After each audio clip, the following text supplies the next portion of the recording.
కన్య మరియా గురించి బైబిల్ ఏం చెప్తుంది అన్న విషయాన్ని ఈరోజు మనము ధ్యానం చేద్దాము. చూడండి, అందరూ కూడా బైబిల్ తెరిచినట్లయితే లూకా సువార్త 1వ అధ్యాయము 26వ వచనం నుంచి 28వ వచనం దాకా చదువుదాం. లూకా సువార్త 1వ అధ్యాయం 26వ వచనం నుంచి 28వ వచనం దాకా. 6వ నెలలో గాబ్రియేలు దేవదూత గలిలియాలోని నజరేతు అను ఊరిలో దావీదు వంశస్థుడైన యోసేపును ఒక పురుషునికి ప్రదానము చేయబడిన కన్య యొద్దకు దేవుని చేత పంపబడెను. ఆ కన్యక పేరు మరియా.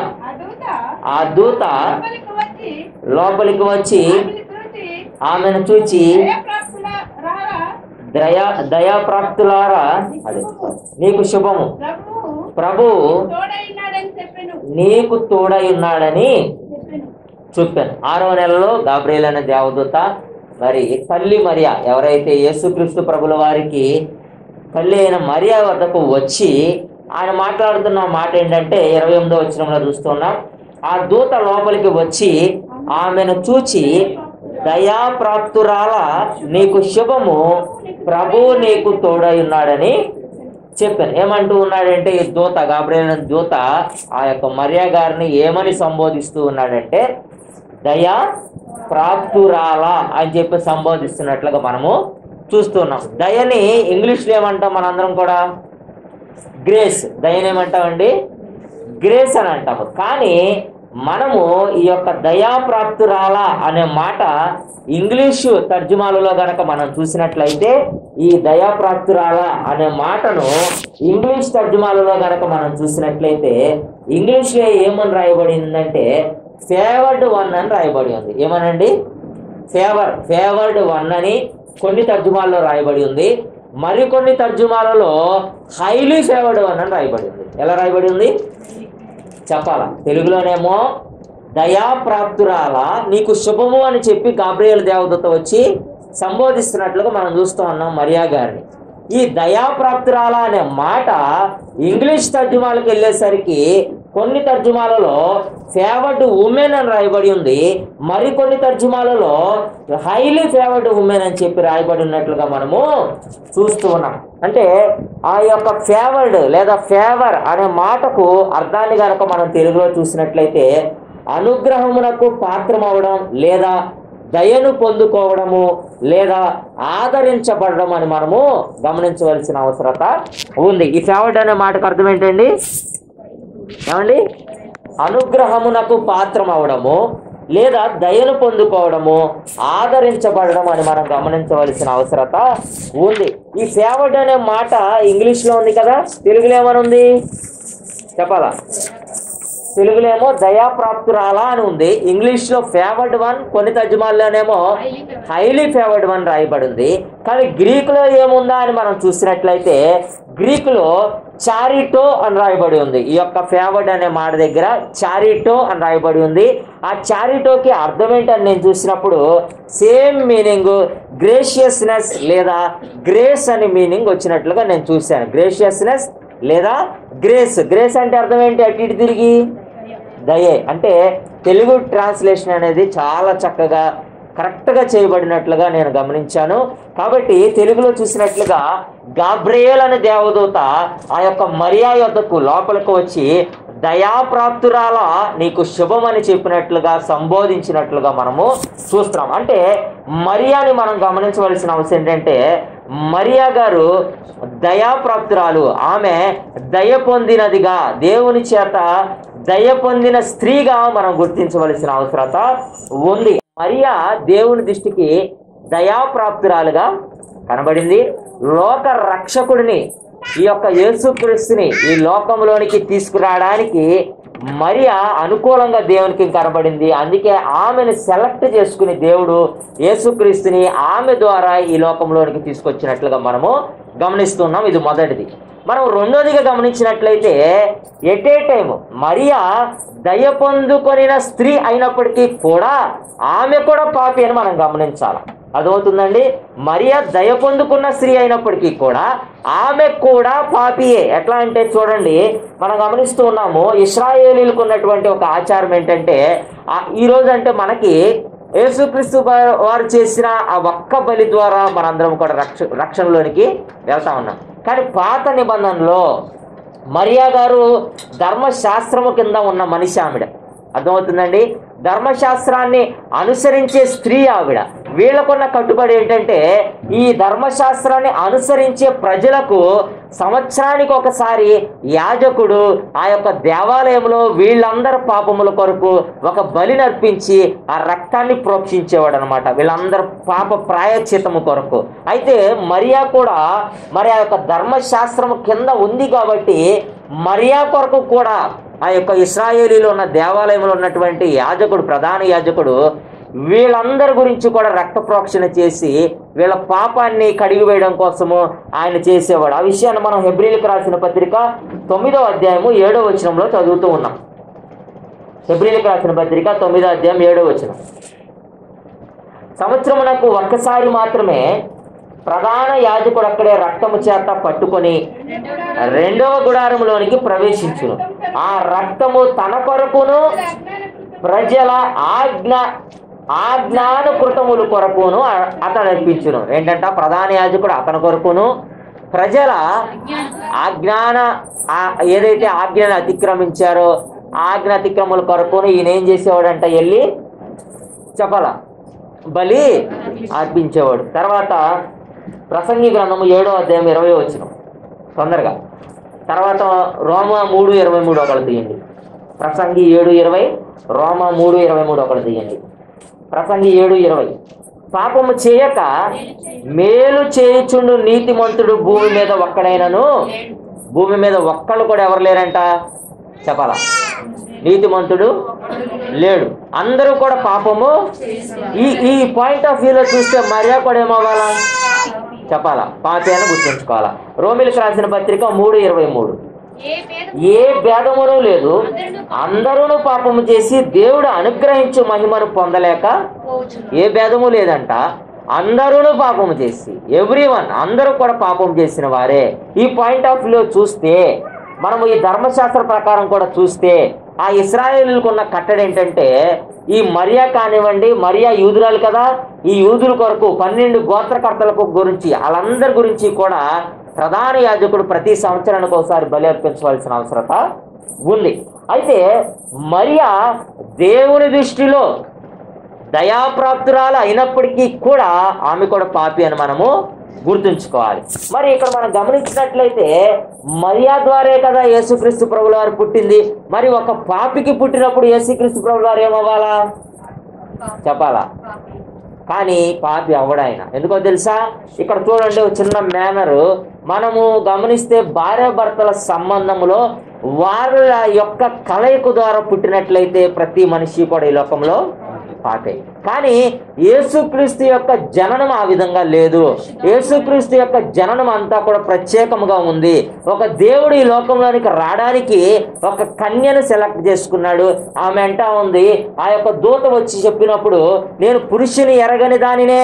ఆమె అంటున్న సమాధానం, నేను పురుషుని ఎరగని దానినే, ఇది ఎలా జరుగునని చెప్పి ఆమె ప్రశ్నిస్తున్నట్లుగా మనం చూస్తా ఉన్నాం. కాబట్టి ఆమె పాపి అయినప్పటికీ కూడా ఆమె ద్వారా యేసుక్రీస్తు ప్రభువు వారిని తీసుకురావడానికి పరిశుద్ధాత్మ దేవుడు చేసిన పని ఏంటో ఇప్పుడు మనం చదువుదాం. లూకాసు సువార్త 1వ అధ్యాయము 34వ వచనం నుంచి 38వ వచనం దాకా చదువుదాం. అందుకు మరియా, నేను పురుషుని ఎరుగని దానినే, ఇది ఎలాగూ జరుగునని దూతతో అనగా, దూత, చాలా జాగ్రత్తగా గమనించండి 35వ వచనం, దూత పరిశుద్ధాత్మ నీ మీదకు వచ్చును, సర్వోన్నతుని శక్తి నిన్ను కమ్ముకొనును గనుక పుట్టబో శిశువు పరిశుద్ధుడై దేవుని కుమారుడు అనబడును. హల్లెలూయా, హల్లెలూయా. మరలా చదవండి, నేను చదువుతున్నా చూడండి. దూత పరిశుద్ధాత్మ నీ మీదకి వచ్చును, సర్వోన్నతుని శక్తి నిన్ను కమ్ముకొనును గనుక పుట్టబోవు శిశువు పరిశుద్ధుడే. కనుక పుట్టబోవు శిశువు పరిశుద్ధుడే. గనుక పుట్టబోవు శిశువు ఎవరంట, పరిశుద్ధుడు. ఆయన పరిశుద్ధుడు, అంతే. వాక్యం ఏం చెప్తుంది, ఆయన పరిశుద్ధుడు అని చెప్తుంది. ఎందుకంటే తెలుసా, మనిషి కలయిక ద్వారా జన్మించిన వ్యక్తి యేసయ్య కాదు. ఇది ప్రత్యేకమైన ఈవెంట్ అని గుర్తించాలి. లోకంలో ఉన్న మనుష్యులందరూ కూడా దేవాది దేవుడు ఎంచుకున్న ఒక ప్రణాళిక, ఆయన సంకల్పము చొప్పున పరిశుద్ధాత్ముని ద్వారా కన్య మరియ గర్భం దాల్చినట్లుగా మనం చూస్తూ ఉన్నాము. కాబట్టి పుట్టబో శిశువు అంట పరిశుద్ధుడే, దేవుని కుమారుడు.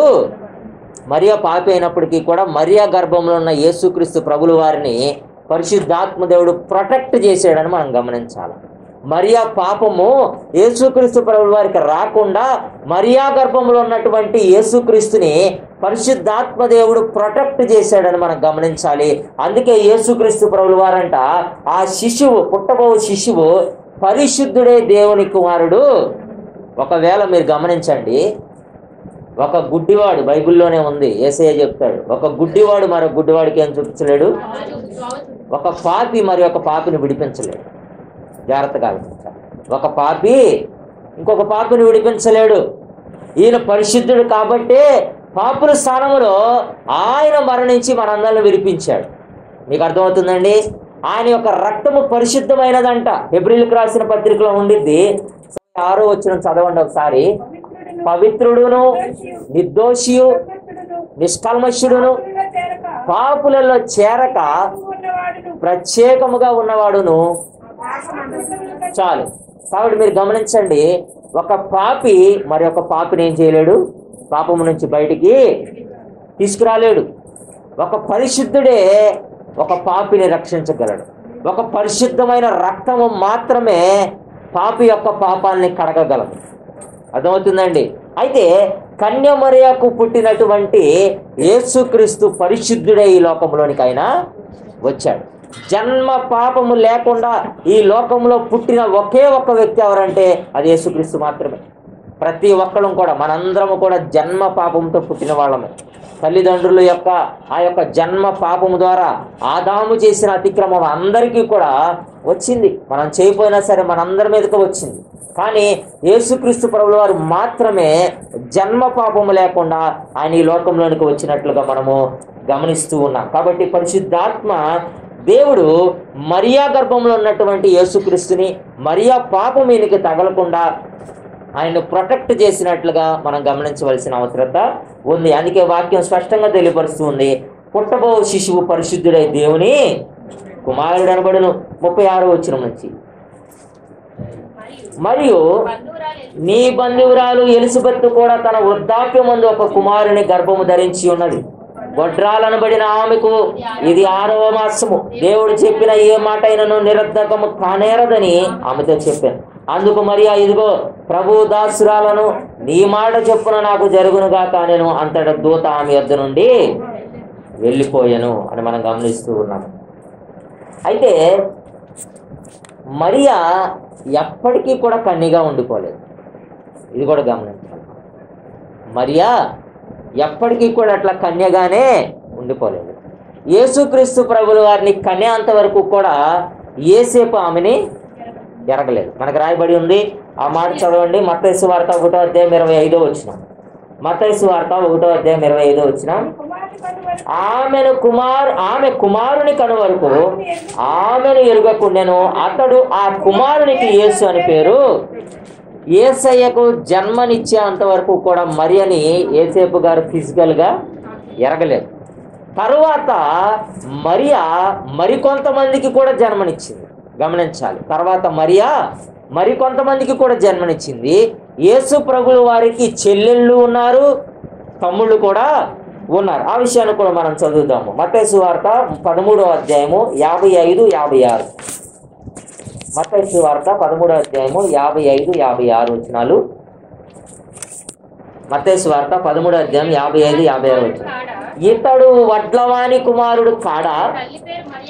ఇతని తల్లి పేరు మరియా కాదా? యాకోబు, యేసేపు, సీమోను, యూదాయా అని వారు ఇతని సోదరులు కారా? జాగ్రత్తగా గమనించాల. ఇతని సోదరులు యాకోబుని మనం చూస్తాం. యేసయ్య సిలువ అనంతరం నమ్మాడు యాకోబుని మనం ఒకసారి అపోస్తల కార్యం ధ్యానించేటప్పుడు ఆ కౌన్సిల్లో ఆయన మెంబర్గా కూడా ఉన్నాడు. యెరూషలేములో తర్వాత యోధా పత్రిక, ఏదైతే యోధా పత్రిక ఉందో ఆయన కూడా యేసుక్రీస్తు ప్రభువారి తమ్ముడు అని మనము గమనించాలి. యేసుక్రీస్తు ప్రభువారి యొక్క సిలువ అనంతరం వీళ్ళు ఆయన నమ్మారు. ఈయన సిలువ అయినంత వరకు కూడా వాళ్ళు ఈయన్ని నమ్మలేదు.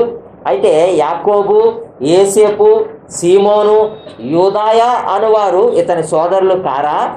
ఇతని సోదరీమణులందరూ మనతోనే ఉన్నారు కారా? అంటే సోదరుల పేర్లు అయితే ఇక్కడ ప్రస్తావించబడింది కానీ సోదరీమణుల పేర్లు ఇక్కడ ప్రస్తావించబడలేదు.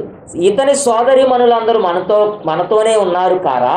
ఇతనికి కార్యములన్నీ ఎక్కడి నుండి వచ్చినని చెప్పుకొని ఆయన విషయమై అభ్యంతర పడింది. అంటే మీరు గమనించండి, మొదటిగా మనం చూసాము మరియా దయాప్రాప్తురాలని చెప్పి దేవదూత వచ్చి పలికింది.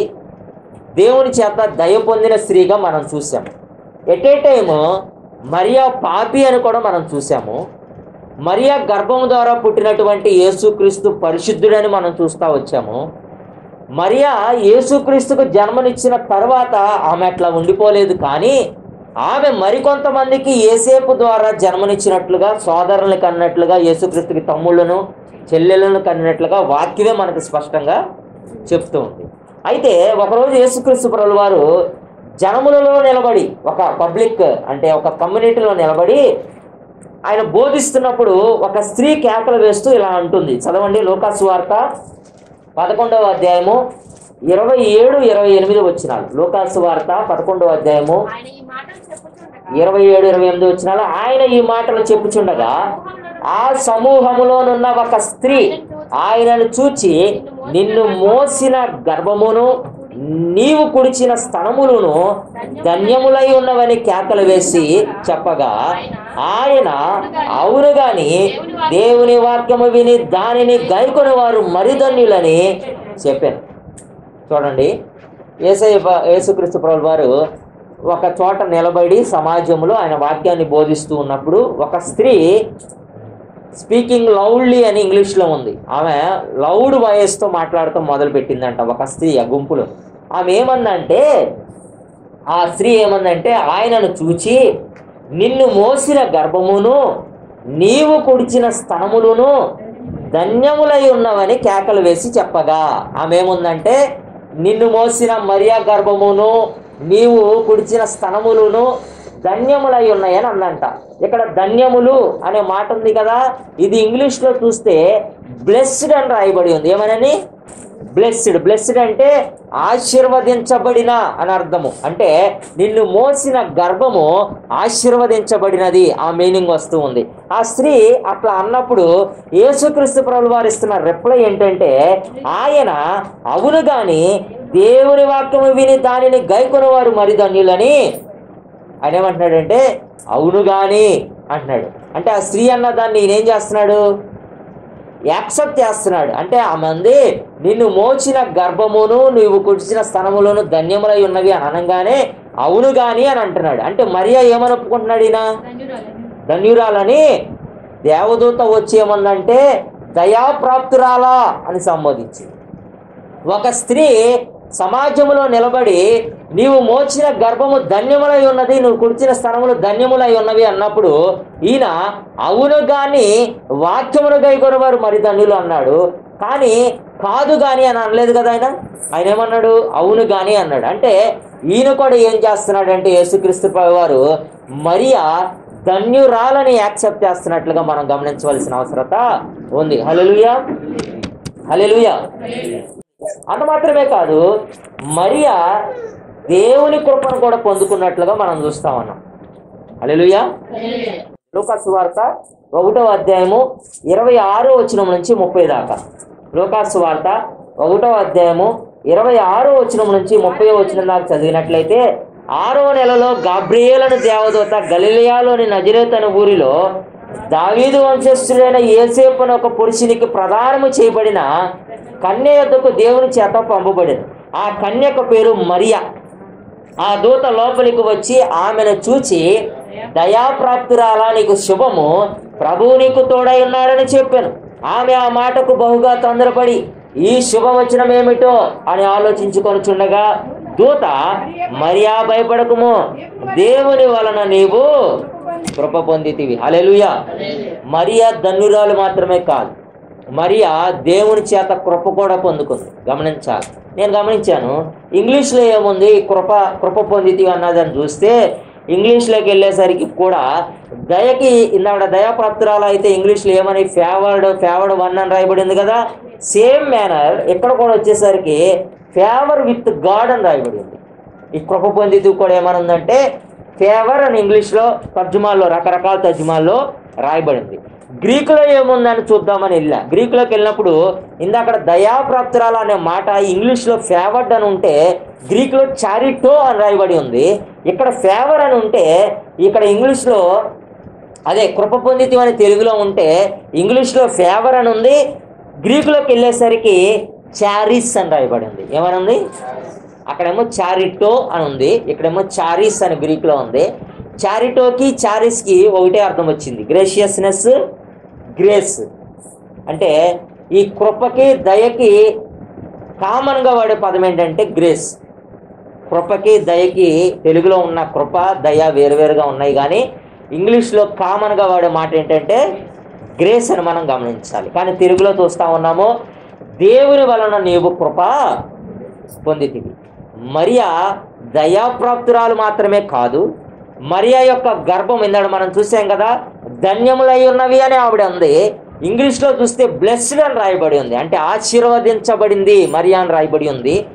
ఇక్కడికి వచ్చేసరికి మూడోది దేవుని వలన నువ్వు కృప పొందితివి అని రాయబడి ఉంది. దేవదూత అంట మాట, దూత మరియా భయపడకుము, నీవు దేవుని వలన నీవు కృప పొందితివి అని రాయబడినట్లుగా మనము చూస్తున్నాం. అంటే మరియా దయ పొందుకుంది, దేవుని చేత కృప పొందుకుంది, ఆమె ఆశీర్వదించబడింది. ఇంగ్లీష్లో చూసినట్లుగా బ్లెస్డ్. అంత మాత్రమే కాదు, ఇంగ్లీష్లో చూసినట్లుగా ఆమె ఫేవర్డ్ వన్. ఎవరికి? దేవునికి ఆమె ఫేవర్డ్ వన్. మరి తర్జుమాల్లో ఉంది హైలీ ఫేవర్డ్ వన్ అంట. Highly, not only favoured, highly favoured one అంట. ఆమె దేవునికి ఎంత ఫేవర్గా ఉందనేది బైబిల్ మనకి స్పష్టంగా తెలియపరుస్తుంది. ఇంకా చూద్దాం. మరియా ఎలిజబెత్ దగ్గరికి వెళ్ళింది. ఇందాక దేవదూత చెప్పింది కదా, ఇదిగో నీ బంధువు కూడా గర్భం ధరించింది అన్నప్పుడు మరియా ఎలిజబెత్ దగ్గరికి వెళ్ళింది. అయితే ఎలిజబెత్ పరిశుద్ధాత్మ నింపుదలతో ఇలా అంటున్నారు, మాట్లాడుతున్నారు. లూకాసు సువార్త 1వ అధ్యాయము 41వ వచనం నుంచి చదువుదాం 45 దాకా. ఎలిజబెత్ మరియా యొక్క వందనవచనం వినగానే ఆమె గర్భంలో శిశువులు గంతులు వేసాను. అంతటా ఎలిజబెత్ పరిశుద్ధాత్మతో నిండుకొనిదై బిగ్గరగా. ఎవరితో నిండుకుందంటే ఎలిజబెత్ చెప్పాలా? పరిశుద్ధాత్మతో నిండుకొని ఇట్లా అంటుందంట బిగ్గరగా. ఏమనంటే స్త్రీలలో నీవు ఆశీర్వదింపబడిన దానం, నీ గర్భఫలమును ఆశీర్వదింప. హల్లెలూయా, హల్లెలూయా. ఏమంటుందంటే ఎలిజబెత్ ఆత్మ చేత నింపబడి స్త్రీలలో నీవు ఆశీర్వదింపబడిన దానవు, నీ గర్భఫలమును ఆశీర్వదింపబడను. ఈ ఆశీర్వదింపబడును అన్న మాట ఇంగ్లీష్లోకి వెళ్ళి చూస్తే కామన్గా బ్లెస్డ్ అని రాయబడి, అక్కడ ధన్యములై ఉన్నవి అని చెప్పింది కదా ఇందాక స్త్రీకి ఆకలేసి, అది కూడా ఇంగ్లీష్లో బ్లెస్డ్ అని రాయబడింది. ఇక్కడ ఆశీర్వదింపబడినవి అని తెలుగులో ఉంటే ఇంగ్లీష్లో కామన్గా బ్లెస్డ్ అని మనము చూస్తున్నాం. అంటే ఎలిజబెత్ అంటుంది, పరిశుద్ధాత్మ చేత నింపబడి ఎలిజబెత్ ఏమంటుందంటే నీవు స్త్రీలలో నీవు ఆశీర్వదింపబడిన దానవు, నీ గర్భఫలమును ఆశీర్వదింపబడును. 43వ వచనం. నా ప్రభువు తల్లి నా యుద్ధకు వచ్చుట నాకెలాగూ ప్రాప్తించెను. ఇదిగో నీ శుభవచనము నా చెవిని పడగానే నా గర్భంలోని శిశువు ఆనందముతో గంతులు వేశాను. ప్రభువు ఆమెకు తెలియజేయించిన మాటలు సిద్ధించును గనుక నమ్మిన ఆమె. ఏం నమ్మింది ఈవిడ? దేవదూత వచ్చి చెప్పిన మాటల్ని తృణీకరించలేదు. దేవదూత వచ్చి దేవుడు ఏదైతే మరియా ద్వారా ప్రణాళిక జరిగించాలనుకున్నాడో, మరియా ద్వారా ఏ సంకల్పాన్ని అయితే దేవుడు చేయాలనుకున్నాడో దానికి ఆవిడ విధేయత చూపించి ఆ మాటల్ని నమ్మింది, యాక్సెప్ట్ చేసింది. ఎందుకంటే మీరు గమనించండి, ఇప్పటికీ కూడా సైన్స్ ఒప్పుకోదు. ఏమన్నా తెలుసా? పురుషుని సహాయము లేకుండా గర్భము దాల్చడం అనేది అసాధ్యం. అది కేవలము దేవుని ద్వారా మాత్రమే జరగాలి. కాబట్టి మరియా ఆ రోజుల్లోనే దేవదూత వచ్చి చెప్పిన మాటని తృణీకరించకుండా ఆమె నమ్మింది కాబట్టి ఆమె ఏమైందంటే ధన్యురాలు అని. అందుకే ఎలిజబెత్ అంటుంది నమ్మిన ఆమె ధన్యురాలు అని. 45వ వచనం దాకా ఎలిజబెత్ మాట్లాడింది. 46వ వచనం నుంచి మరియా మాట్లాడుతుంది. అప్పుడు మరియా ఇట్లా నేను నా ప్రాణము ప్రభువును గణపరచుచున్నది, ఆయన తన దాసురాలు దీన స్థితిని కటాక్షించెను, నా ఆత్మ నా రక్షకుడైన దేవుని యందు ఆనందించెను, సర్వశక్తిమంతుడు నాకు గొప్ప కార్యములు చేసెను గనుక ఇది మొదలుకొని అన్ని తరముల వారును నన్ను ధన్యురాలని. ఆయన నామం పరిశుద్ధం.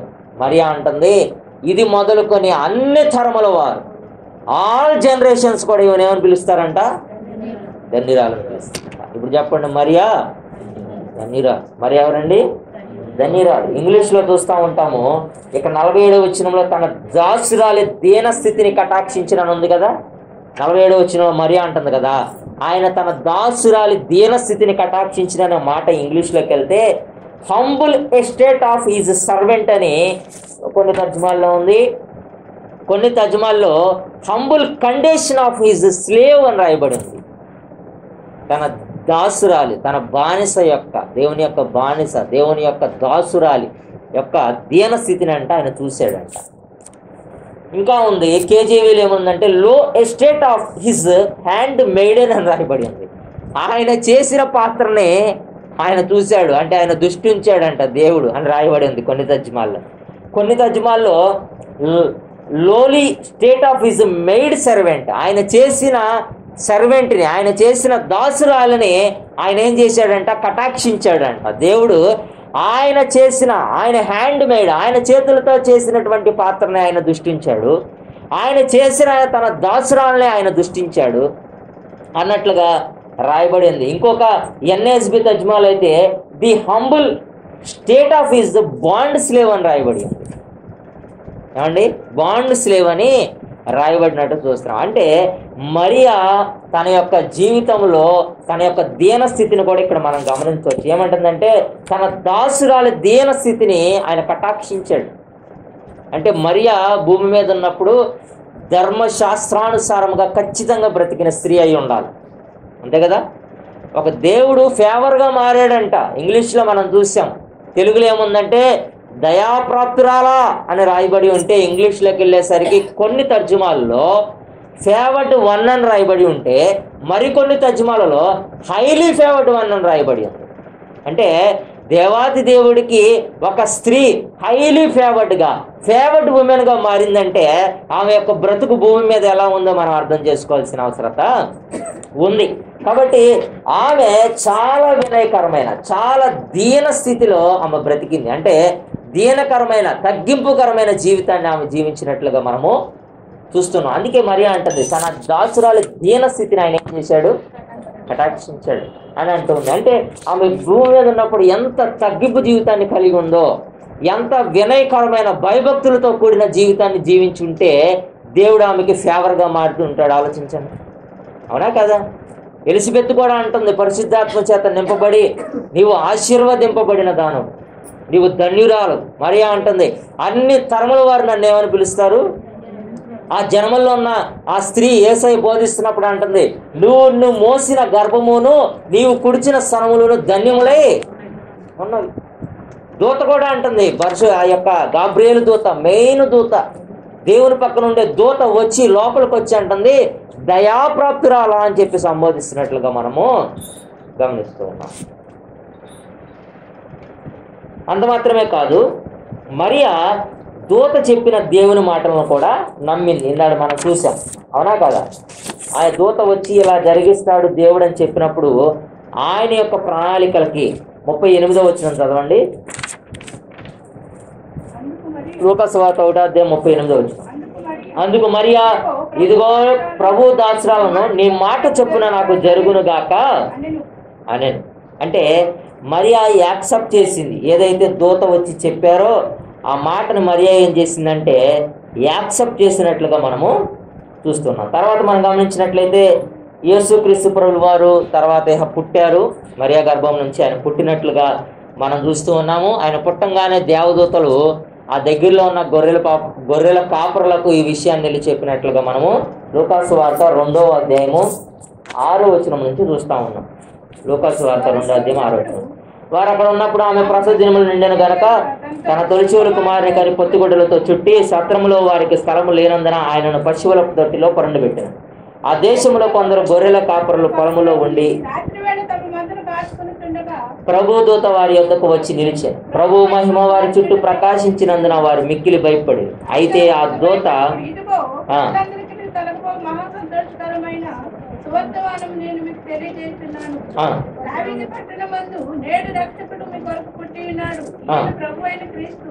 దానికి ఇదే మీకు ఆనవాలు. ఒక శిశువు పొత్తిగుడ్డలతో చుట్టబడి ఒక తొట్టిలో పండుకుని మీరు చూచెదరని వారితో చెప్పెను. వెంటనే పరలోక సైన్య సమూహము ఆ దూతతో కూడా నుండి సర్వోన్నతమైన స్థలములో దేవునికి మహిమయు ఆయన ఇష్టులైన మనుషులకు భూమి మీద సమాధానం కలుగును గాక అని దేవునికి స్తోత్రం చేయుచుండెను. ఆ దూతలు తమ ఎద్దు నుండి పరలోకములకు వెళ్ళిన తర్వాత ఆ గొర్రెల కాపరులు జరిగిన ఈ కార్యమును ప్రభువు మనకు తెలియజేసి ఉన్నాడు. మనం బెత్లెహేము వరకు వెళ్లి చూస్తుమరంటని ఒకరితోనొకరు చెప్పుకుని త్వరగా వెళ్లి మరియను యోసేపును తొట్టిలో పండుకుని శిశువును చూసిరి. చూడండి, మరియాను యోసేపును తొట్టిలో పండుకొని ఉన్న శిశువును చూచిరి. వారు చూచి తమతో చెప్పబడిన మాటను ప్రచురం చేసిరి. ఒక్క నిమిషం. ఈ శిశువును గురించి తమతో చెప్పబడిన మాటలు ఏదైతే దేవదూతలు వచ్చి చెప్పారో, తమతో చెప్పబడిన మాటలు అంటే వీళ్ళు ఏం చేశారంట? గొర్రెల కాపరులు ప్రచురము చెప్పాలా? వీళ్ళు ఏం చేశారు? ప్రచురము. దేవదూతలు ఏం చెప్పారంటే ఈ యొక్క గొర్రెల కాపరులకు వారు అక్కడ ఉన్నప్పుడు ఆ ప్రసంగం నిండాను. ఇక్కడ 8వ వచనం 9వ వచనం చూడండి. ప్రభు దూత వారి యొద్దకు వచ్చి నిలిచాను. ప్రభు మహిమ వారి చుట్టూ వారు మిక్కిలి భయపడారు. అయితే ఆ దూత భయపడుకుడి, ఇదిగో ప్రజలందరికీ కలగబో మహా సంతోషకరమైన సువార్తమానం నేను మీకు తెలియజేయ, దావీదు పట్టణం ముందు ఎవరు పుట్టారంట? నేడు రక్షకుడు మీ కొరకు. ఈయనెవరు? ప్రభు అయినా అని చెప్పారంట. ఆ మాటల్ని వీళ్ళొచ్చి పండుకొని ఉన్న శిశువును చూచిరి. యోసేపును, మరియాను యోసేపును తట్టిలో పండుకున్న శిశువును చూచిరి. వారు చూచి ఆ శిశువుని గురించి తమతో చెప్పబడిన మాటలు ఏం చేశారంట? ప్రచురము చేసిరి. గొర్రెల కాపరులు తమతో చెప్పిన సంగతులను గురించి విన్నవారందులు మిక్కిలి ఆశ్చర్య.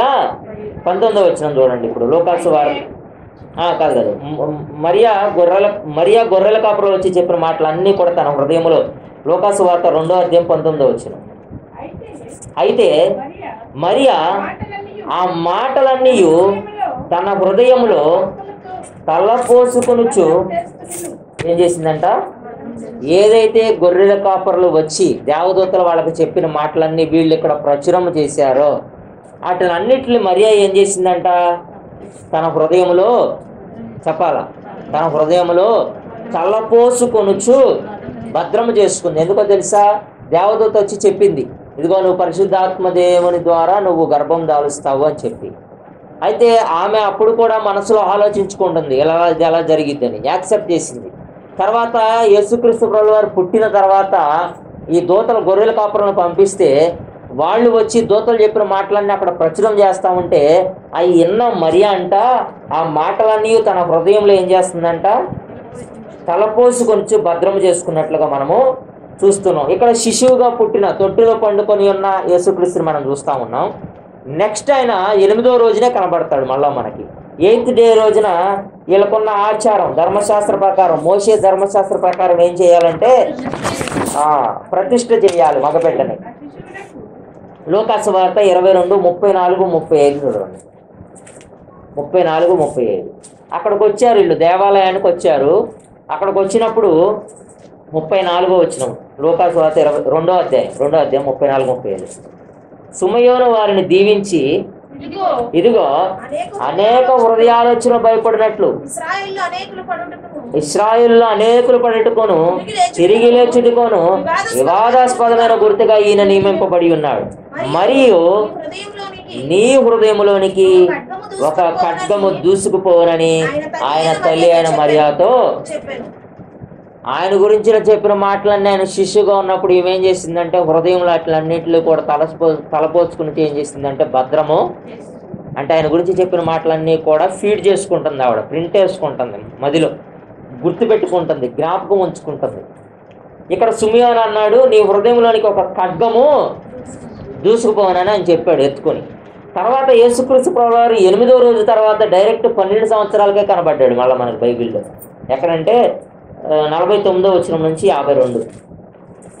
వీళ్ళకేంటంటే ఒక ఆచారం ఉంది, ఒక్క నిమిషం వీళ్ళకున్న ఆచారం ఏంటంటే ప్రతి పస్కా, ఇప్పుడు ఈ 8వ రోజు దేవాలయానికి తీసుకొచ్చారు కదా యెరూషలేము, అక్కడ ఇది ప్రతిష్ఠ చేశారు. ఈ పిల్లవాడికి బదులు పావురాన్ని గోవని అర్పించారు. అర్పించిన తర్వాత వీళ్ళు వెళ్ళిపోయారు, మళ్ళీ బ్యాక్కి నజరాతికి వెళ్ళిపోయారు. అయితే వీళ్ళకు ప్రతి సంవత్సరం ఉన్న అలవాటు ఏంటంటే పస్కా పండుగకి యెరూషలేం వచ్చేవాళ్ళు, యెరూషలేం దేవాలయానికి వచ్చేవాళ్ళు. అదే అలవాటు చొప్పున ఈ 12 ఏళ్ల బాలుడైన యేసుక్రీస్తు ప్రభువారిని తీసుకుని మళ్ళీ యెరూషలేంకి వచ్చారు. అప్పుడు సంఘటన ఇది, ఏది 49 to 52 చదవండి. ఆయన మీరెలా నన్ను వెతుకుచుంటిరి, నేను నా తండ్రి పనుల మీద ఉండవాలని మీరు ఎరుగరా అని వారితో. అయితే ఇక్కడ గమనించండి, యేసుక్రీస్తు ప్రభువారిని తీసుకుని పస్కా పండగకి వీళ్ళు వచ్చారు. ఆ పస్కా పండగ అయిపోయిన అనంతరం వీళ్ళు తిరిగి వెళ్తూ ఉన్నారు. తిరిగి వెళ్ళే క్రమంలో యేసుక్రీస్తు ప్రభువారు తప్పిపోయాడు. తప్పిపోతే వీళ్ళు ఒక రోజంత ప్రయాణం చేశారు తల్లిదండ్రులు. యేసుక్రీస్తు ప్రభువారు వాళ్ళతో లేడు, వాళ్ళ బంధువులతో లేడు అని గమనించి మళ్ళీ బ్యాక్ వచ్చారు. బ్యాక్ వచ్చిన తర్వాత కూడా 1 డే మళ్ళీ బ్యాక్ అయింది కదా, 1 డే ఫ్రంట్కి వెళ్ళారు, 1 డే బ్యాక్ వచ్చారు. 2 రోజులు పోయింది, 3వ రోజు కూడా కనపడలా. 3వ రోజు అయినా కనబడినట్లుగా మనం చూస్తూ ఉన్నాం. 3వ రోజు తర్వాత జరిగిన సంఘటన ఏంటంటే వార్త 2:46-48. 3 దినములైన తర్వాత ఆయన దేవాలయంలో బోధకుల మధ్య కూర్చుండి వారి మాటలను ఆలకించుచు వారిని ప్రశ్నగా ఉండగా చూచిరి. ఆయన మాటలు వినిన వారు ఆయన ప్రజ్ఞకును ప్రత్యుత్తరములకును విస్మయం ఉంది. ఆయన తల్లిదండ్రులు ఆయన చూచి మిక్కిలి ఆశ్చర్యపడి ఆయన తల్లి కుమారుడా మమ్మల్ని ఎందుకు ఇలాగ చేసేదివి, ఇదిగో నీ తండ్రియు నేను దుఃఖపడుచు నిన్ను వెతుకుచుంటిమని ఆయనతో. అంటే 3 రోజుల తర్వాత ఆయన కనబడ్డాడు, మేము వెతుకుతున్నాము, నువ్వు ఎట్లా ఎందుకు చేసావు, నేను మీ నాన్న ఏడుస్తున్నావు అని చెప్పి అన్నారు వాళ్ళు అని. ఆయనేమో ఈ 12 ఏళ్ళకి ఆయన ప్రశ్నలు అడుగుతూ చేస్తూ ఉన్నారు. తర్వాత మనం 49:52 చదవాలి, ముందు చదివాము. 49:52 ఏంటంటే ఆయన మీరు ఎలా నన్ను, అంటే నిన్ను వెతుకుతున్నావు అని తల్లిదండ్రులు అన్నప్పుడు ఈయన ఏమంటున్నాడంటే మీరు ఎలా నన్ను వెతుకుతున్నారు, అసలు నేను వచ్చిన పని ఏంటి, మరియా జ్ఞాపకం ఉంచుకోవాలి కదా.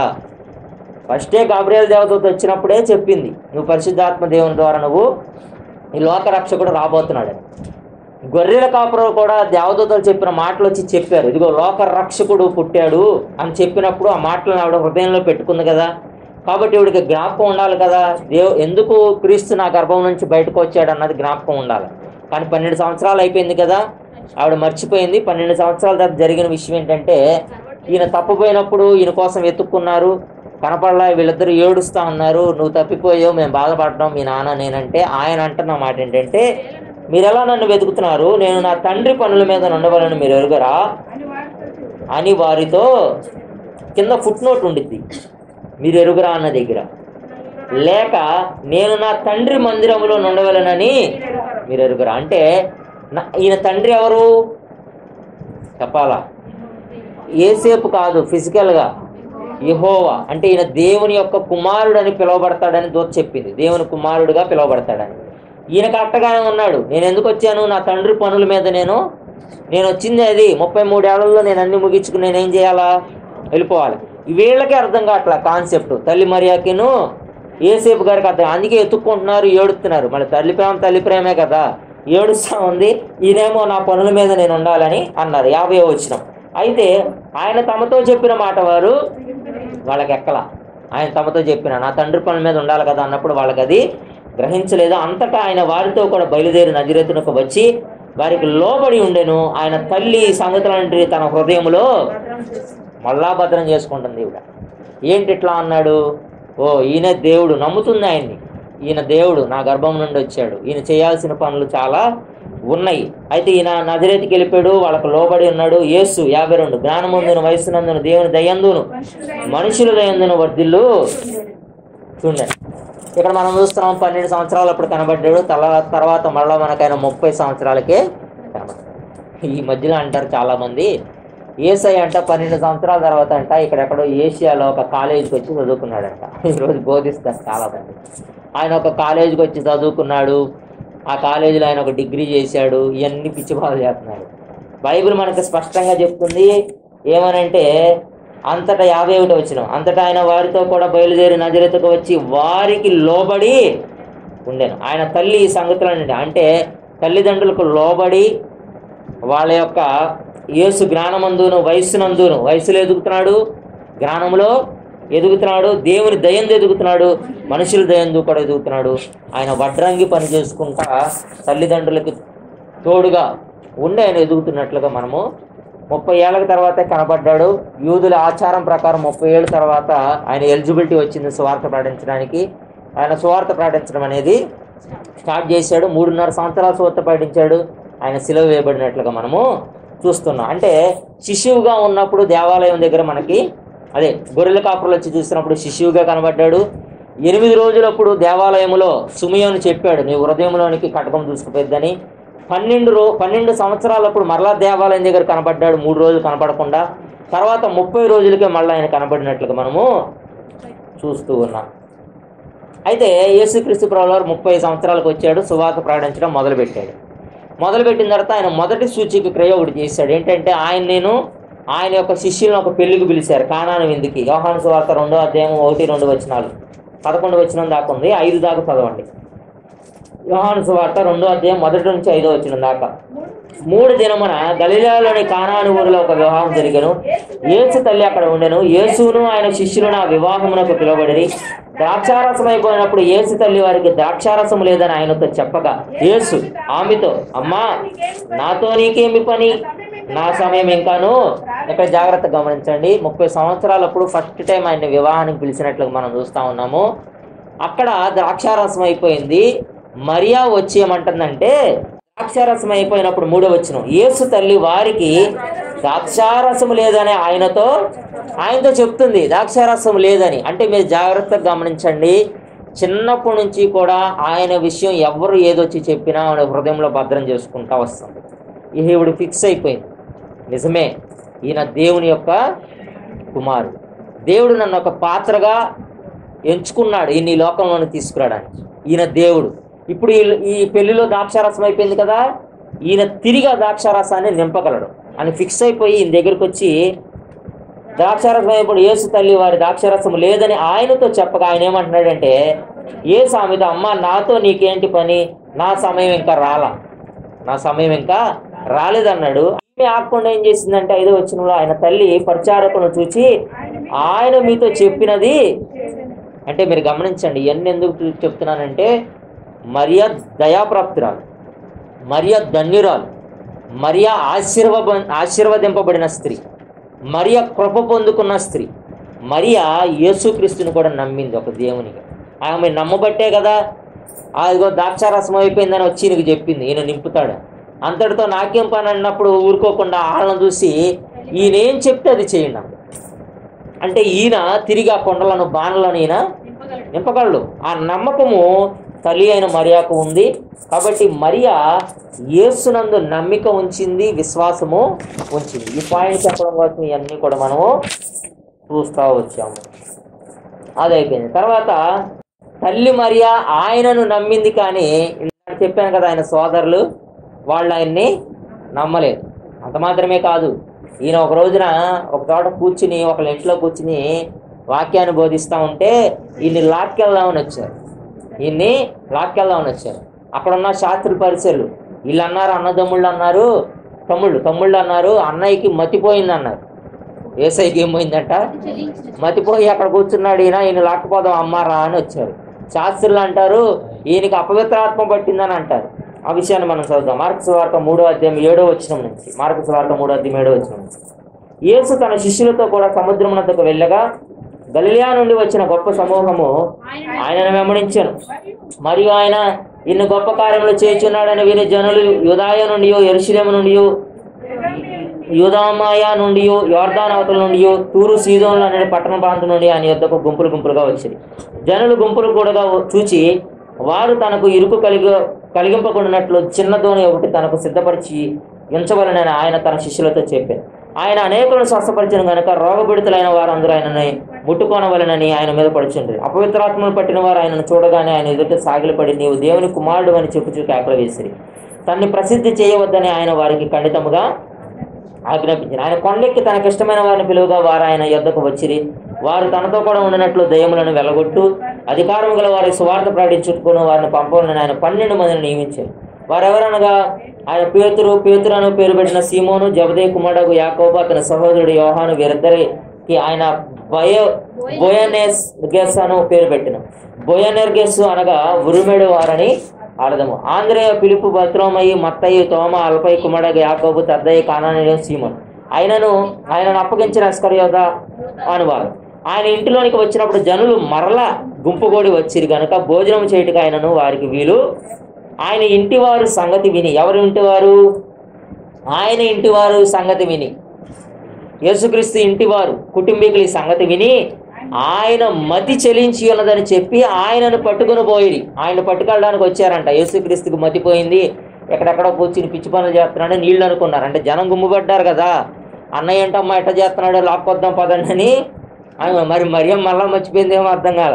అయితే యెరూషలేము నుండి వచ్చిన శాస్త్రులు ఇతడు బయల్జేబులు పట్టిన వాడే దయ్యముల అధిపతి, దయ్యములు వెలగొట్టుచున్నాడని చెప్పి అప్పుడు ఆయన వారిని తన యొద్దకు పిలిచి ఉపమాన రీతిగా వారు తిట్టాను. సాతాను ఎలాగ వెళ్ళగొట్టును?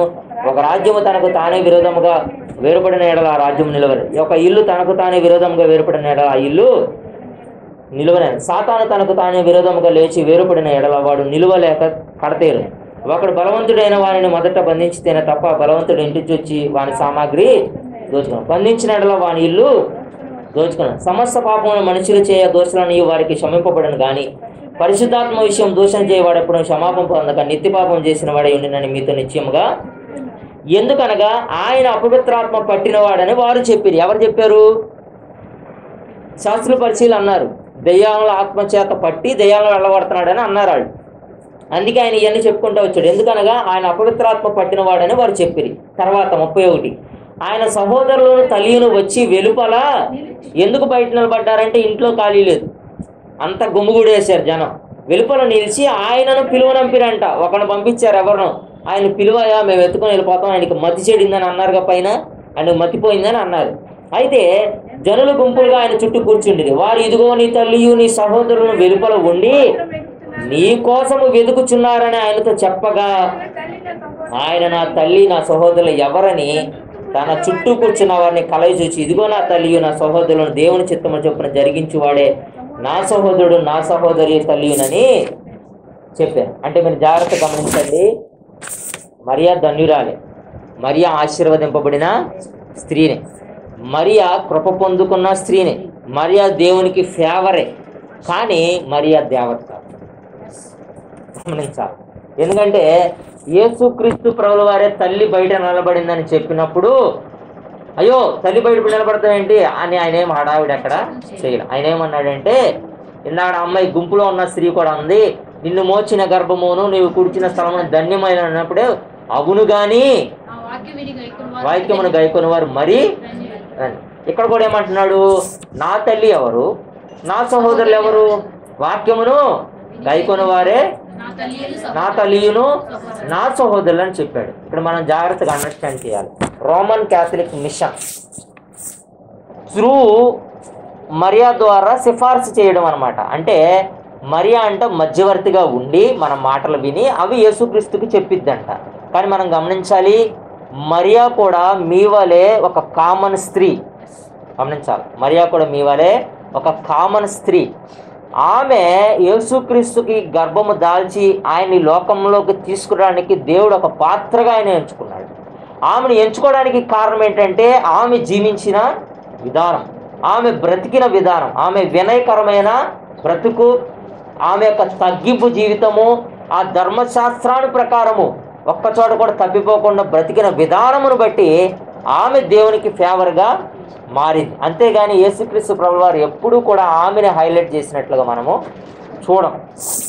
ఇంకా మనం చూస్తూ ఉంటాము యోహాను సువార్త. అంటే యేసుక్రీస్తు ప్రభువు వారు ఇవన్నీ జరిగిన తర్వాత ఆయన శిలువ కార్యం దగ్గరికి వచ్చాడు. వచ్చిన తర్వాత యోహాను సువార్త 19వ అధ్యాయం 25 నుంచి 27 దాకా చూస్తే ఆయన తల్లి సహోదరి అంటే సిలువ దగ్గర వీళ్ళు నిలబడ్డారు. ఆయన తల్లి సహోదరి క్లోపా భార్య అని మరియాను, మగ్దలేని మరియాను యేసు శిలువ యొద్ద నిల్చుండు. యేసు తన తల్లి తన ప్రేమించిన శిష్యుని దగ్గర నిల్చుండి చూచి, అమ్మా ఇదిగో నీ కుమారుడు అనే తన తల్లితో చెప్పాను. తర్వాత శిష్యుని చూచి, ఇదిగో నీ తల్లి అని చెప్పాను. ఆ గడియ నుండి ఆ శిష్యుడు ఆమెను తన ఇంట చేర్చుకుని. అంటే యేసుక్రీస్తు శిలువ కార్యం అప్పుడు కూడా తల్లి అక్కడ నిలబడినట్లుగా మనకి రాయబడి ఉంది. తర్వాత మనం గమనించినట్లయితే అపోస్తల కార్యంలో ఒక్కసారి మొదటి అధ్యాయంలో కనబడిద్ది ఆవిడ. అపోస్తల కార్యం 14:15. అపోస్తల కార్యం 14:15. వీరందరూ వీరితో కూడా కొందరు స్త్రీలను యేసు తల్లి అయిన మరియాయు ఆయన సహోదరులను ఏక మనసుతో ఎడతెగక ప్రార్థన ఆ కాలం ముందు ఇంచుమించు 120 మంది సహోదరులు కూడి ఉండగా పేతురు వారి మధ్య నిలిచి, అంటే అపోస్తల కార్యంలో మేడగదిలో 120 మందితో పాటు తల్లి అయిన మరియా కూడా కూడి ప్రార్థన చేస్తున్నట్లుగా మనం చూసాము. ఆ తర్వాత ఆవిడ కనపడుతుంది. అపోస్తల కార్యం 1వ అధ్యాయం తర్వాత మరలా ఆవిడ మనకి కనపడుతుంది. ఆమె యేసుక్రీస్తు వలె ఆరోహణమైనట్లుగా కానీ, జాగ్రత్త గమనించాలి, అపోస్తలుల చేత ఆరాధించబడినట్లుగా కానీ, 12 మంది అపోస్తలుల చేత ఆరాధించబడినట్లుగా కానీ, 12 మంది అపోస్తలులు ప్రత్యేకమైన ప్రాధాన్యత ఆమెకి ఇచ్చినట్లుగా కానీ మనకెక్కడా కూడా లేఖన భాగాల్లో మనము చూడం. అంటే ఇవన్నీ ఎందుకు చెప్తున్నానంటే, ఏ మరియాని ఆరాధించవచ్చా అంటే ఒప్పుకోవట్లేదు బైబిల్. ఎందుకంటే అది కూడా మీకు చెప్తాను. ఓ పావు గంట లేట్ అయినా ఈరోజు పండగ కదా, మరి పండగలాగా ఉండాలి కదా, కాబట్టి అట్లాగే వెళ్దాం. మనం బైబిల్ ఏం చెప్తుందంటే, ఇప్పుడు వీళ్ళు ఏమంటారంటే ఆర్సీఎం వాళ్ళు మరియా మధ్యవర్తి అని అంటారు యేసుక్రీస్తుని ప్రజలకి. కానీ బైబిల్ అట్లా చెప్పట్లా. 1 తిమోతి 2:5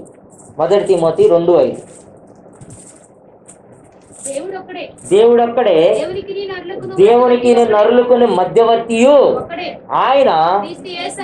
హల్లెలూయా. ఆయన దేవునికిను నరులకిని ఎవరంట మధ్యవర్తి? ఒక్కడే, ఆయన యేసుక్రీస్తును నరుడు. రెండోది, ఇప్పుడు మరియాని పూజించే వాళ్ళు చాలా మంది ఉన్నారు ప్రపంచవ్యాప్తంగా. మీరు గమనించండి, గ్లోబ్ని మీరు ఒకసారి నెట్లో కొడితే గ్లోబ్లో 75% కూడా రోమన్ క్యాథలిక్ నిండిపోయింది. మరియాను పూజించే వాళ్ళే ఎక్కువ ఉన్నారు మన క్రిస్టియానిటీ. మరి మరియాను పూజించవచ్చా అంటే మరియాను పూజించకూడదు. ఎందుకు పూజించకూడదో తెలుసా? మనం చూస్తూ ఉన్నాం. మత్తయి సువార్త 2వ అధ్యాయము 1వ వచనం నుంచి 11 దాకా. మత్తయి సువార్త 2వ అధ్యాయము 1వ వచనం నుంచి 11 దాకా. రాజైన హేరోదు దినముల యందు యూదాయ దేశపు బెత్లెహేములో యేసు పుట్టిన పిమ్మట ఇదిగో తూర్పు దేశపు జ్ఞానులు యెరూషలేమునకు వచ్చి, యూదుల రాజుగా పుట్టిన వాడెక్కడున్నాడు? తూర్పు దిక్కున మేము ఆయన నక్షత్రములు చూచి ఆయనను పూజింపవచ్చితమని చెప్పిరి. ఆయనను పూజింపవచ్చితమని చెప్పిరి. మరియాని పూజించడానికి మేము రాలా. మేము వచ్చింది ఎవరికో తెలుసా? క్రీస్తును పూజించడానికి వచ్చాం. మీరు వెళ్ళి 8వ వచనం, మీరు వెళ్ళి ఆ శిష్యు విషయమైన జాగ్రత్తగా విచారించి తెలుసుకొనగానే నేనును వచ్చి ఆయనను పూజించినట్లు, హేరోదు అంటున్నాడు, నేనును వచ్చి ఆయనను పూజించినట్లు నాకు వర్తమానం తెండని చెప్పి వారిని బెత్లెహేమునకు పంపాను. వారు రాజు మాట విని బయలుదేరిపోవచ్చుండగా ఇదిగో తూర్పు దేశమున వారు చూచిన నక్షత్రము ఆ శిశువు ఉండిన చోటికి మీదుగా వచ్చి నిలుచు వరకు వారికి ముందుగా నడిచారు. వారు నక్షత్రమును చూచి అత్యానందభరితుల ఇంటిలోనికి వచ్చి తల్లి అయిన మరియాను ఆగండి జాగ్రత్తగా గమనించండి. తల్లి అయిన మరియాను ఆ శిశువును చూచి, ఎవరిని చూశారు అక్కడ? తల్లి అయిన మరియాను చూశారు, శిశువుని చూశారు, సాగిలపడి ఆయనను పూజించి. బైబిల్ ఎందుకో తెలిసి ఎంత స్పష్టంగా రాయబడింది? ఇద్దరిని పూజించి అని రాయలా. ఆయనను పూజించి తమ పెట్టెలు విప్పి బంగారమును సాంబ్రాణిని బోలమును కానుకలుగా ఆయనకు సమర్పించి ఆయనను పూజించారంట. ఆయనని పూజించారు, ఆమెను కాదు పూజించింది. కాబట్టి మరియాని ఆరాధించవచ్చా అంటే ఆరాధించకూడదు. మరియాని పూజించవచ్చా అంటే పూజించకూడదు. మరియా మతం మాల వేసుకోవచ్చా? ప్రతి ఈస్టర్గా వేసుకునేది ఈస్టర్గా అంటే వేసుకోకూడదు. మరియాని దేవతగా ఆరాధించడానికి వీలుగా. మరియా కూడా అందరి స్త్రీల వల్ల ఒక స్త్రీనే, కాకపోతే ఆమె ధన్యురాలు, ఆమె కృప పొందుకుంది, ఆమె ఆశీర్వదించబడింది, ఆమె దేవునికి ఫేవర్గా మారింది. ఫేవర్ మాత్రమే కాదు, హైలీ ఫేవర్డ్గా మారింది. అర్థమవుతుందండి. అంతేగాని యేసుక్రీస్తు ప్రభువు వారు కూడా అంటున్నారు, అవును కానీ వాక్యమును గైకొని వారు మరిదండ్రులు అన్నాడు. ఆమె ధన్యురాలే, అవును కానీ వాక్యమును గైకొని వారు మరిదండ్రులు అన్నాడు. ఇదిగో నీ తల్లి నీ సహోదరులు బయట నిలబడ్డారంటే ఎవరు నా తల్లి, ఎవరు నా సహోదరులు, వాక్యమును ఎవరైతే గైకొంటారో వాళ్ళే నా తల్లి, వాళ్ళే నా సహోదరులు అన్నాడు. అంటే మీరు గమనించాలి, తల్లిని ఎప్పుడు కూడా ఆరాధించండి అని యేసుక్రీస్తు ప్రభువు వారు చెప్పాల. ఆమెని ఒక దేవతగా పూజించండి అని అక్కడ కూడా చెప్పాల. మనం గమనించాలి. ఇంకా మనం చూస్తే ప్రకటన గ్రంథంలో కూడా చూస్తాం, 19:10 యోహాను గారు దేవదూత కాళ్ళ మీద పడతాడు. యోహాను గారు, పద్మాస దీపంలో ఉన్న యోహాను గారు, ప్రకటన గ్రంథం 19:10. అందుకు నేను అతనికి నమస్కారం చేయుటకే అతని పాదముల ఎదుట సాగిలపడగా అతడు, వద్దు సుమి, నేను నీతోను యేసును గుర్చిన సాక్ష్యము చెప్పు నీ సహోదరులతోనూ సహదాసుడను, దేవునికి నమస్కారము చేయి, యేసును గుర్చిన సాక్ష్యము ప్రవచన సారమని. తర్వాత 22:8 కూడా, ప్రకటన గ్రంథం 22:8. యోహాను, నేను ఈ సంగతులు వినినవాడను చూచినవాడను, నేను విని చూచినప్పుడు. ఎవరి ఎదుట సాగిలపడ్డాడంట? నాకు చూపుచున్న దూత పాదముల ఎదుట నమస్కారం చేయటకు సాగిలపడగా అతడు, వద్దు సుమి, నేను నీతోనూ ప్రవక్తలైన నీ సహోదరులతో నీ గ్రంథమందున వాక్యమును గైకొనే వారితో సహదాసుడను, దేవునికి నమస్కారము చేయమని. మనం ఎవరికి పూజించాలి, ఎవరికి నమస్కారం చేయాలి? ఒక దేవదూత అంటున్న మాట ఏంటంటే, నాకు నమస్కారం చేయొద్దు, నేను నీతోనూ నీ సహదాసులతోనూ నేను సమానమైన వాడిని, నువ్వు దేవుడికే నమస్కారం చేయి, నాకు నమస్కారం చేయడానికి వీళ్ళ. కాబట్టి మనం గమనించవలసిన విషయం ఏంటో తెలుసా?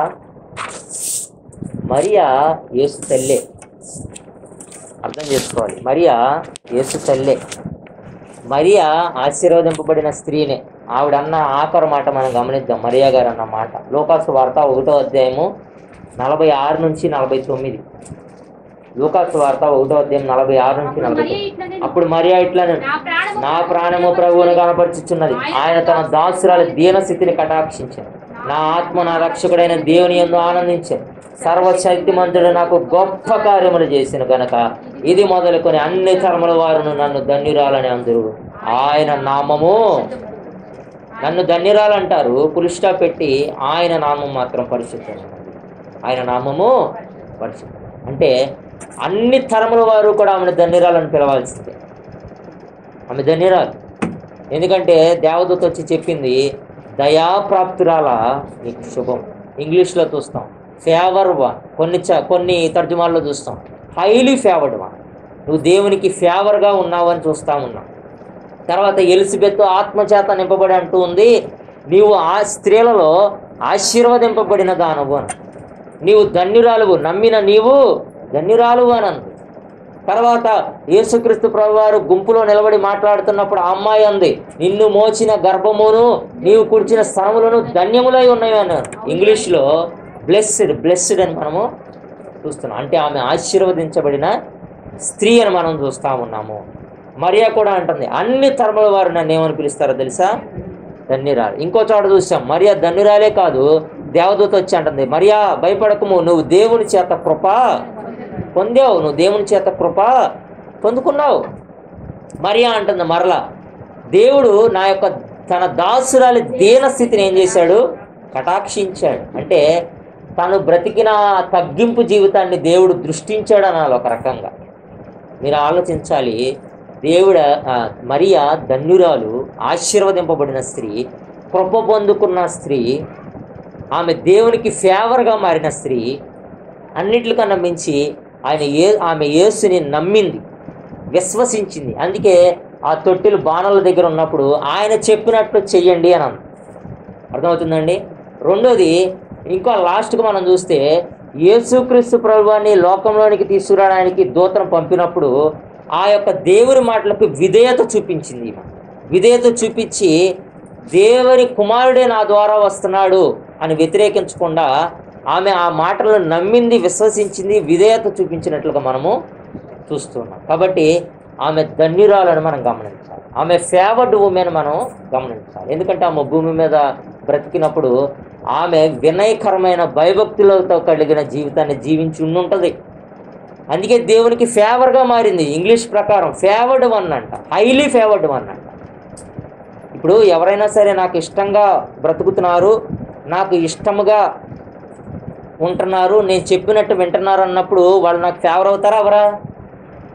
అంతేనా కాదండి? ఒకళ్ళకి నేను ఫేవర్ చేయాలంటే వాళ్ళు నా మాట వినేవాళ్ళు కావాలి, వాళ్ళు నాకు ఇష్టమైన వాళ్ళు కావాలి, అప్పుడే నేను వాళ్ళకి ఫేవర్గా మారుతాను. దేవుడు కూడా ఆమెకి ఫేవర్గా మారాడంటే ఆమె దేవుని మాటని, ఆ ధర్మశాస్త్రాన్ని పాటించి నడిచిన స్త్రీ ఆమె. అందుకే ఆమె ధన్యురాలు, అందుకే ఆమె దయాప్రాప్తురాలయ్యింది. ఒక స్త్రీ ధన్యురాలుగా మారాలంటే దేవుని దృష్టిలో దేవునికి ఫేవర్గా ఉండాలి బ్రతుకు. అర్థమవుతుందండి? మన బ్రతికి ఎలా ఉండాలి? అది పురుషులైనా స్త్రీ అయినా సరే దేవుని దృష్టిలో మనం ఫేవర్గా మారాలి అని అంటే మనం ఎలా జీవించాలి ఈ భూమి మీద అంటే ఆయన మాటల ప్రకారం జీవించాలి. అందుకే యేసుక్రీస్తు ప్రభువారు అన్నాడు, అవును కానీ వాక్య ప్రకారం జీవించేవారు మరి. ఇప్పుడు మనం ధన్యులు అవ్వాలంటే ఏం చేయాలో తెలుసా? వాక్య ప్రకారం జీవించాలి. ఆమె ధన్యురాలు ఎందుకేందో తెలుసా? ఆమె అలా నడిచింది కాబట్టే దేవునికి ఫేవర్గా మారింది, ఆమె ధన్యురాలుగా పిలువబడింది. ఆమె ఆశీర్వదింపబడిన స్త్రీగా మారింది, ఆమె దేవుని చేత కృప పొందుకుంది. ఈరోజు మనం పొందుకోగలుగుతున్నామా దేవుని కృప? దేవుడు కృప చూపించే దేవుడు, మన దేవుడు మన పట్ల దయ చూపించే, మన దేవుడు మనల్ని ఆశీర్వదించే. మనల్ని ఆశీర్వదించాలంటే ఆయనకు తగిన బ్రతుకు బ్రతకాలి. ఆయన మన పట్ల కృప చూపించాలంటే ఆ కృపకి పాత్రులుగా ఆ అర్హత నీకు ఉందో లేదో చూసుకోవాలి, అంతే. అంతేనా కాదా? ఆయనకి ఫేవర్గా మారాలి అంటే ఆయన వాక్య ప్రకారం జీవించే వారిగా మనం ఉండాలి, అప్పుడే ఆయనకి ఫేవర్గా మారుతాం. దేవుడికి ఫేవర్గా మారాలి అని అంటే ఎవరైనా సరే వాక్య ప్రకారం జీవించేవారు మరి ధన్యులు అన్నాడు. ఎవరు నా తల్లి, ఎవరు నా సహోదరులు, వాక్య ప్రకారం ఎవరైతే బ్రతుకుతారో వాళ్ళే నా తల్లి, వాళ్ళే నా సహోదరు. ఇప్పుడు యేసు అన్నాడు, వాక్య ప్రకారం నడుచువారు నా తల్లి అన్నాడు కదా. ఈరోజు వాక్య ప్రకారం నడిస్తే అందరూ ఆయన తల్లులే, అందరూ ఆయన సహోదరులే. వాక్య ప్రకారం నడిచే వాళ్ళందరూ కూడా ఆయన బంధువులే అని గుర్తించాలి. వాక్య ప్రకారం నడవని వాళ్ళందరూ కూడా ఆయనకు విరుద్ధులే. వాక్య ప్రకారం నడిచే వాళ్ళందరూ కూడా ధన్యులు, మరి ధన్యులు అన్నాడు ఆయన. కాబట్టి ఆ ధన్యతను మనం పొందుకోవాలి అని అంటే ఏమండి, ఆయన యొక్క బంధువులుగా, ఆయన యొక్క కుటుంబంలో మనం చేర్చబడాలి అని అంటే వాక్య ప్రకారం నడిచేవారు మరి ఆ కృపని మరియా పొందుకుంటారు. ఈరోజు ఆలోచించండి, మనం పొందుకోగలుగుతున్నామా కృప? మనం ధన్యురాలని పిలువబడుతున్నామా? ఎవరైనా సరే మనల్ని అయ్యా మీరు దేవుని చేత ధన్యత పొందుకున్నారని అంటున్నారా? దేవుడు కూడా మనల్ని ధన్యులుగా మారుస్తున్నాడా లేదా అని ఆలోచించుకోవాలి. మనం ఆశీర్వదించబడ్డామా? మరియా అంట దేవుని చేత ఆశీర్వదించా. ఆమె అంటుంది, ఎలిజబెత్ పరిశుద్ధాత్మ చేత నింపబడి స్త్రీలలో నువ్వు ఆశీర్వదింపబడినా నీ గర్భఫలము ఆశీర్వదించబడింది, నీ స్థానములు ఆశీర్వదించబడింది. ఓల్ నువ్వంతా ధన్యములై ఉంది నీ జీవితం. మరియా కూడా ఉంటుంది, అన్ని తరముల వారు కూడా నన్ను ఏమని పిలుస్తారు తెలుసా? ధన్యురాలు అని పిలుస్తారు. మనం కూడా ధన్యులము కావాలంటే ఆయన వాక్య ప్రకారం నడిచేవారుగా ఉండాలి. యేసు చెప్పిన మాటలే, నేను చెప్పే కాదు. అవును కానీ వాక్య ప్రకారం నడిచేవారు మరి ధన్యులు. ఎవరు నా తల్లి, ఎవరు నా సహోదరులు, వాక్యమును గైకొని వారే నా తల్లియు. కాబట్టి అట్టి ధన్యత మనందరికీ కూడా కలగాలని తెలియపరుచుకుంటూ ఈ కొద్ది మాటలు దేవుడు మన